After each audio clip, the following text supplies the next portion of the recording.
Assalamualaikum warahmatullahi wabarakatuh. Saya Natia Nur Khotimah dari kelas PIA semester 6. Saya di sini akan menjelaskan mengenai leadership skill. Ada 3 pokok bahasan yang akan saya jelaskan. Yang pertama mengenai definisi leadership skill. Yang kedua mengenai tipe kepemimpinan atau leadership.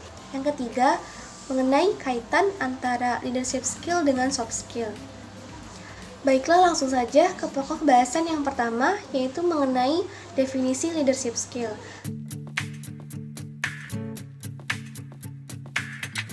Terlebih dahulu saya akan menjelaskan mengenai definisi leadership atau kepemimpinan. Leadership atau kepemimpinan menurut Muhyiddin Al-Barosis dalam bukunya yang berjudul Kepemimpinan Pendidikan, mengembangkan karakter, budaya, dan prestasi sekolah di tengah lingkungan yang terus berubah. Bisa dilihat di halaman 17. Dijelaskan bahwa kepemimpinan merupakan suatu proses yang melibatkan seorang pemimpin dan para pengikutnya, di mana sang pemimpin ini mempengaruhi mereka untuk melakukan apa yang diinginkan guna mencapai tujuan yang telah ditetapkan. Sementara itu, definisi skill sendiri berkaitan dengan kemampuan akal, pikiran, ide, dan kreativitas dalam melakukan pekerjaan atau tugas sehingga menjadi lebih bermakna. Jadi bisa dikatakan bahwa leadership skill merupakan kemampuan seseorang sebagai pemimpin untuk menginspirasi orang lain atau anggotanya agar mau melakukan atau bertindak sesuai rencana guna mencapai tujuan yang telah ditetapkan. Selanjutnya yaitu pokok bahasan yang kedua mengenai tipe kepemimpinan atau leadership.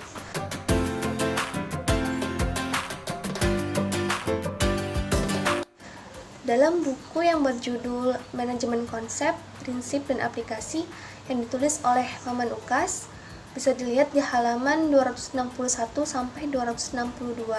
Ada 6 tipe kepemimpinan menurut Terry. Diantaranya, yang pertama, tipe kepemimpinan pribadi.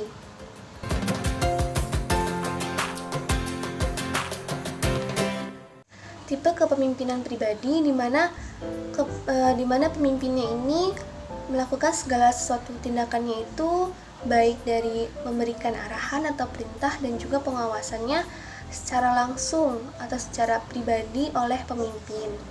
Yang kedua yaitu tipe kepemimpinan non-pribadi.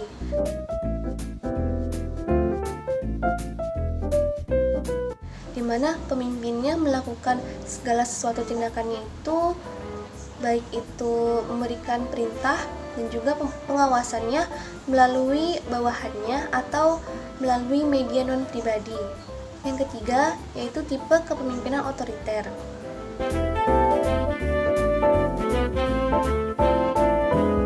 Pemimpin yang otoriter biasanya bekerja keras, bersungguh-sungguh, teliti, tertib, dan juga disiplin.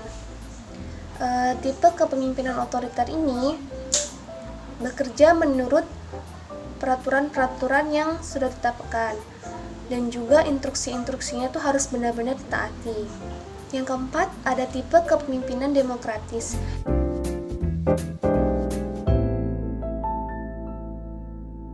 Di mana pemimpinnya itu menganggap anggotanya itu memiliki peran yang penting.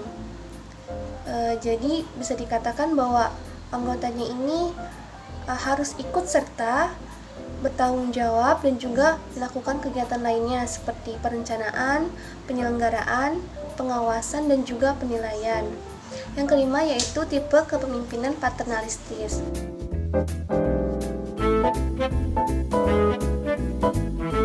Di mana tipe kepemimpinan ini dicirikan oleh suatu pengaruh yang bersifat kebapaan dalam hubungan pemimpin dan kelompoknya.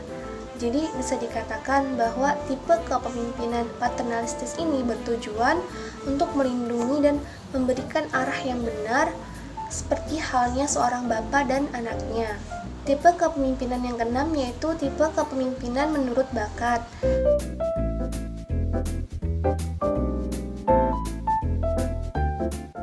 Biasanya tipe kepemimpinan ini timbul dalam kelompok-kelompok organisasi informal yang melahirkan bidang keahlian, di mana pemimpinnya ikut dalam organisasi tersebut.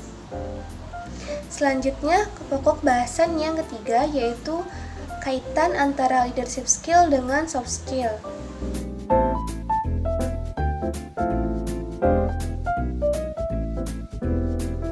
Terlebih dahulu saya akan menjelaskan mengenai definisi leadership skill dan juga definisi soft skill. Leadership skill atau kepemimpinan merupakan kemampuan seseorang sebagai seorang pemimpin untuk menginspirasi orang lain atau anggotanya agar mau bertindak sesuai rencana guna mencapai tujuan yang telah ditetapkan. Sementara itu, definisi soft skill bisa dilihat dalam buku yang berjudul Psikologi Pendidikan berbasis analisis empiris aplikatif yang ditulis oleh Syamsul Bahri Tholib di halaman 199. Dijelaskan bahwa soft skill merupakan kemampuan yang dimiliki seseorang yang bersifat afektif, yang mana memudahkan seseorang untuk memahami psikologis dirinya sendiri, mengatur ucapan, pikiran, sikap, dan juga perbuatan yang sesuai dengan norma masyarakat, dan juga bisa berkomunikasi dan berinteraksi dengan lingkungannya. Ada 6 soft skill yang harus dimiliki oleh seorang pemimpin.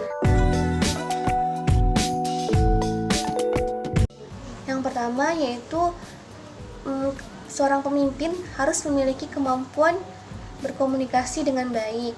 Jadi percuma saja jika seorang pemimpin memiliki ide yang bagus atau menarik tetapi tidak bisa berkomunikasi dengan baik dengan bawahannya atau anggotanya.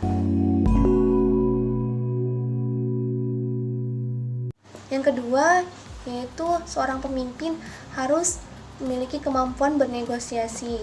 Maksudnya itu seorang pemimpin harus pintar membujuk orang lain untuk menyetujui apa yang diinginkannya.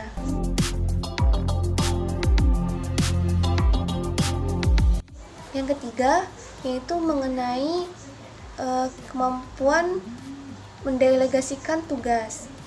Maksudnya itu berarti seorang pemimpin harus percaya penuh kepada bawahannya untuk melimpahkan wewenang atau tugas yang biasanya dilakukan oleh seorang pemimpin, kemudian dialihkan kepada bawahannya.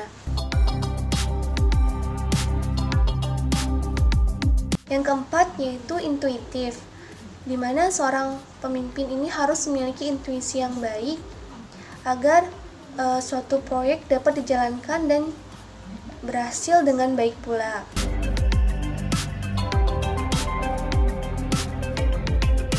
Yang kelima yaitu seorang pemimpin harus memiliki pendekatan personal, di mana seorang pemimpin harus memiliki pendekatan kepada anggotanya secara personal atau pribadi, seperti memberikan motivasi ataupun kritikan.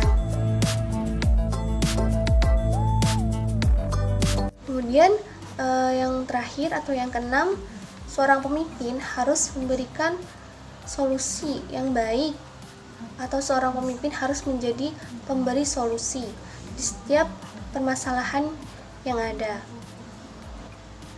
Jadi, leadership skill dan soft skill ini memiliki kaitan yang sangat erat, dan juga soft skill memiliki peran yang sangat penting bagi leadership skill. Dengan memahami setiap soft skill yang diperlukan, seorang pemimpin akan lebih siap dalam melakukan tugas kepemimpinannya. Dan juga seorang pemimpin bisa mengarahkan anggotanya untuk bekerja sama dalam tim demi tercapainya tujuan yang telah disepakati bersama. Seorang pemimpin juga harus memiliki karakter yang baik seperti bertanggung jawab, adil, jujur, cerdas, dewasa, setia, dan juga independen. Mungkin itu saja yang dapat saya sampaikan, kurang lebihnya mohon maaf. Wassalamualaikum warahmatullahi wabarakatuh. Terima kasih.